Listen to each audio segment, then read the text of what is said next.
9. And I can say that because it wasn't perfect, or it'd be a 10.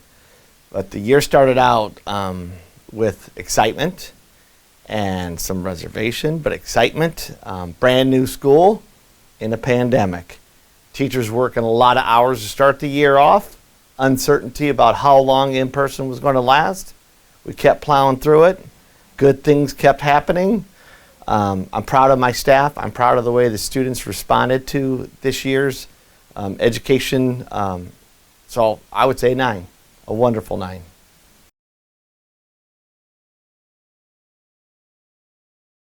I have a lot of them, but I can remember the one that makes me chuckle today, and that is the day before the students were to report to school, I had to announce to the staff that they had to leave the building because the inspectors were coming in for us to gain occupancy. So we were about 24 hours away from opening up. Our staff needed to leave because the Douglas County inspectors were going through to make sure that our students could come here. And as the staff was leaving, they're just taking their stuff and going. We didn't know how long it was going to last. The inspection lasted about 2 hours. We passed.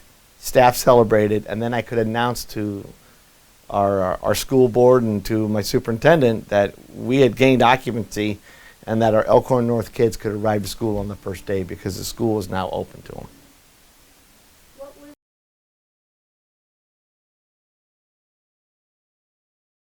I would say whenever you're dealing with students and have to separate them from their education was difficult because I knew that if a child was to go home on quarantine, and the first couple months, it was a 14-day quarantine. And that's a big ask of parents to accept that. And they did. And our parents were wonderful at accepting that.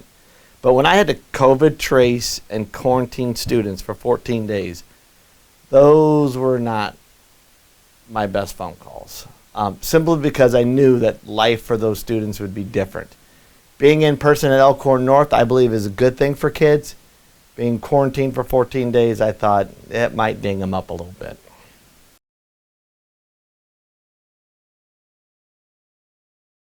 Everything is new. What I thought I had or relied on wasn't there because it's a new school. So we had to kind of recreate a lot of things. From like a stapler, simple as a stapler. Where are they at? Are they coming in? Or, we have to get them out of the box. We got to give every teacher a stapler, to rules, procedures, and routines. Just things that we want to do at Elkhorn North. So I would just say the newness also added to the complexity. And sometimes complex is difficult, and sometimes complex is enjoyable. And it was a mixture of, it was a difficult time being new, but it was also meaning that we could do things a little bit differently because we didn't have to stick to our old routines.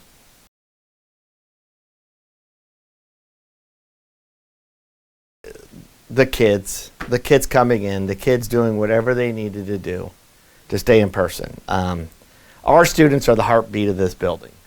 And when they're here, we got energy going. And we have an active and engaged student body who's learning. And for 4 years, we want to make it the best 4 years of their life. So proudest moment is us keeping this building open for them. Our teachers are doing things they normally didn't have to do, but they're doing it now. And they realized that last March was difficult for kids.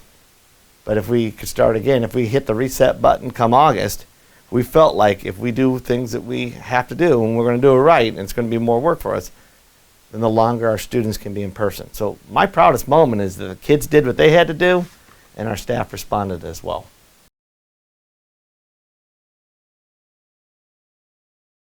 Just like many Americans, the challenge of let's say isolation, unknown, question, the pandemic, my staff, my vaccinated staff, my older staff, my students, and their health, the challenges of those kids going on remote, the challenges of kids that are struggling to learn, that feel isolated. Those were the challenge. The challenging things is that we saw a little bit more failure at Elkhorn North, and it's something that I think about. I wanted to change, but the challenge is that we had more kids failing the quarters than we had in the history at Elkhorn High School.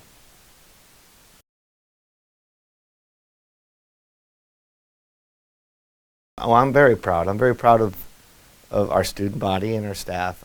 I cannot say enough for the professionalism of the teaching ranks, secretaries, custodians, paraprofessionals. Everybody just pitched in. It's a nice place to work, but the people make it the place to work. We have nice facilities, but our children make it the place to work at. That's what I'm most proud, most pleased and about this entire year, is that everybody responded with resiliency. Everybody responded with grace. Everybody responded with flexibility. Things aren't perfect, but we still did what we had to do. And I think our children are responding that way. I could not be more proud of the 9th, 10th, and 11th grade students at Elkhorn North. They really have done a nice job.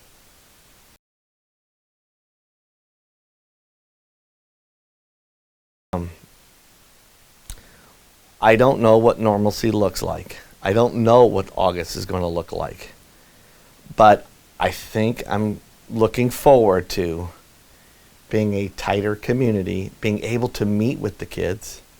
As a student body, we have yet to meet in the gym, in the auditorium.